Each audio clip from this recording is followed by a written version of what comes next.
এই ভিডিওতে আমরা ষষ্ঠ শ্রেণীর ৮ নং অর্থাৎ ডায়লগ রাইটিং, ডায়লগ বা কনভারসেশন এগুলো নিয়ে আলোচনা করব। কিভাবে ডায়লগ লিখতে হয়, কিভাবে একটি ডায়লগ দিয়ে সব ডায়লগ তুমি লিখে ফেলতে পারো সেটা নিয়ে আলোচনা করব। দেখো এখানে আমি কতগুলো নাম লিখছি, বিষয়ের নাম লিখছি। দেখো বিষয়গুলো কি কি, যেমন early rising, important of reading news paper, importance of reading news paper, tree plantation, advantage of mobile phone, computer, television, satellite, about internet, Facebook, physical exercise. অর্থাৎ এই যে বিষয়গুলো এগুলো হচ্ছে সব পজিটিভ আর কি, পজিটিভ কতগুলো বিষয়। অর্থাৎ এই ধরনের বিষয়গুলো আরও অনেক হতে পারে, তো আমি এখানে 10টা লিখছি। তুমি চাইলে আরও পজিটিভ অনেক বিষয় আছে না, ওই বিষয়গুলো আসলে তুমি জাস্ট এটা এই ফরম্যাটটা লিখে দিলে হবে। তবে এখানে দুই জায়গায় তোমার নামটা চেঞ্জ করবো, যেমন এই যে এখানে আর্লি রাইজিং, এখানে আমি প্রথমটা দিয়ে লিখছি, এই যে আর্লি রাইজিং দিয়ে লিখছি।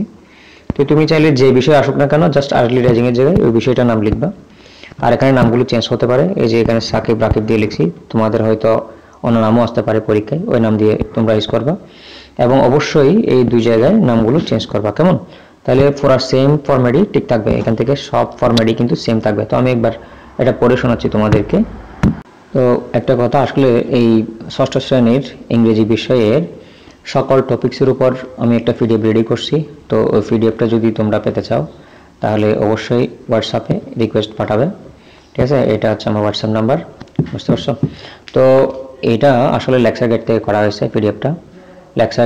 লেকচার গাইডে যে পড়াগুলো কঠিনভাবে দেওয়া আছে ওগুলোকে আমি অনেক সহজ করে ফেলছি এআই দিয়ে, এআই টুলসের মাধ্যমে অনেক সহজ করে করা হয়েছে। তো তোমাদের যদি প্রয়োজন হয় তাহলে এই পিডিএফটা সংগ্রহ করতে পারো। তো চলে যাচ্ছি কাজে। তো দেখো প্রথমে আছে কি গুড মর্নিং, এটা তো দিতেই হবে। Good morning, how are you? সকাল দেখা হলো মনে করো। Good morning, I am fine and you? তোমরা তোমাদের মতো করেও কিন্তু বলতে পারো আই এম ফাইন টু। এখনো প্রশ্ন করবে আর ইউ ফ্রি নাও? তুমি কি ফ্রি আছো? ইয়েস, হ্যাঁ। হোয়াই, কিন্তু কেন? I want to talk to you about something important. আমি কিছু গুরুত্বপূর্ণ বিষয় নিয়ে কথা বলতে চাই। এখন ও বললো sure. What do you want to know? তুমি কোন বিষয়ে জানতে চাও? Can you tell me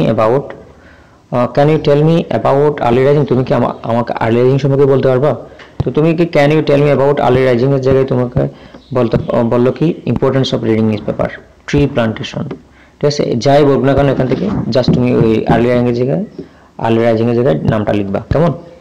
just এখানে এই যে মনে করো ইম্পর্টেন্স অফ নিউজ পেপার, তাহলে এখানে আমরা আর্লি রাইজিং এর জায়গায় লিখতে পারি importance of newspaper. Can you tell me about importance of newspaper? ও যদি জানে তাহলে অবশ্যই বলবে দ্য ইম্পর্টেন্স নিউজ পেপার বা আর্লি রাইজিং। মনে করো আমি এখন আর্লি রাইজিং দিয়ে বলতেছি, the importance of early rising is very high, it is essential for a healthy life, everyone should know about it, no one can success in life without it। অর্থাৎ এটার মানে হচ্ছে the importance of early rising is very high, অর্থাৎ খুবই উচ্চ আর কি, অর্থাৎ এটার গুরুত্ব খুব বেশি আর্লি রাইজিং সকাল ওঠার কি। ইট is essential for healthy life, অর্থাৎ স্বাস্থ্যবান জীবন পাওয়ার জন্য এটা খুবই প্রয়োজন, ঠিক আছে? Everyone should know about it, সবাই এটা সম্পর্কে জানা উচিত, সবারই এটার সম্পর্কে জানা উচিত। নো ওয়ান ক্যান সাকসেস, কেউ সফল হয় না ইন লাইফ উইথাউট ইট, এটা ছাড়া কেউ সহজে সফল হতে পারে না আর কি, ঠিক আছে? তাকে যখন এই ইনফরমেশনগুলোকে বললো তখন ও কি বলবে? থ্যাংক ইউ বলবে। আই লার্নড অ্যা লট, আমি অনেক কিছু শিখতে পারলাম, এরকম আর কি। ইউ আর ওয়েলকাম জানালো। I have something importance to do, ঠিক আছে? তারপর বলবে কি সো আই ক্যান স্টে নাও, আমি এখন থাকতে পারতেছি না, আই হ্যাভ টু গো, আমাকে যেতে হবে, বাই। সো ও শিওর, ঠিক আছে, goodbye, see you again, আবার দেখা হবে, টেক কেয়ার। অর্থাৎ এটা একটা শর্ট ডায়লগ, ঠিক আছে? তো এর চেয়ে বড় কিন্তু লিখতে হবে না তোমাদের, এতটুকু লিখলেই কিন্তু তোমরা ফুল মার্কস পাবে। তবে ডায়লগটা লেখার ক্ষেত্রে তোমাদেরকে একটা জিনিস অবশ্যই মাথায় রাখতে হবে, সেটা হলো এই যে এখানে এই বিষয়গুলো অবশ্যই পজিটিভ হতে হবে, ঠিক আছে? আমি যেগুলো লিখছি সেগুলো হবে। আর তুমি চাইলে এক্সট্রা কোনো কিছু মনে করে দিতে পারো, সমস্যা নেই, এক্সট্রা কোনো বিষয় পাইলে সেটাও দিতে পারো, তবে অবশ্যই সেটা পজিটিভ হতে হবে। জাস্ট তুমি শুধু এই দুই জায়গায় নামটা চেঞ্জ করবা, আর পুরো ডায়লগ কিন্তু সেম টু সেম লিখবে। তার মানে একটা ডায়লগ দিয়ে তুমি অনেকগুলো ডায়লগ কিন্তু লিখে ফেলতে পারছো খুব সহজে। আর এই ডায়লগটা খুব সহজ ভাষায় লেখা হয়েছে, একদম সহজভাবে, ঠিক আছে? জাস্ট তুমি একবার পড়লে কিন্তু তোমার এমনিতেই মুখস্থ হয়ে যাবে, ওকে? তো আশা করি ভিডিওটি তোমাদের উপকারে আসবে। আর যাদের পিডিএফ দরকার, পিডিএফ সংগ্রহ করে নিতে পারো। পিডিএফের মধ্যে শুধু ডায়লগ না, ডায়লগ, ইমেল হতে শুরু করে মডেলস, অ্যাডজেক্টিভ, সব বিষয়, সব টপিক্স, অর্থাৎ ইংরেজি বিষয়ের সকল টপিক্স এখানে সহজ করা আছে, এআই টুলসের মাধ্যমে সহজ করেছিলাম আমি, ঠিক আছে।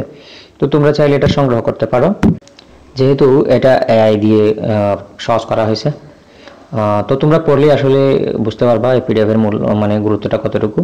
তোমাদের লেকচারে যে পড়াগুলো কঠিন করে দেওয়া আছে সেগুলো আমি আসলে অনেক সহজ করে ফেলছি এআই দিয়ে। তো তোমরা যদি পেতে চাও সহজে নিতে পারো। ধন্যবাদ সবাইকে, ভালো থাকবা।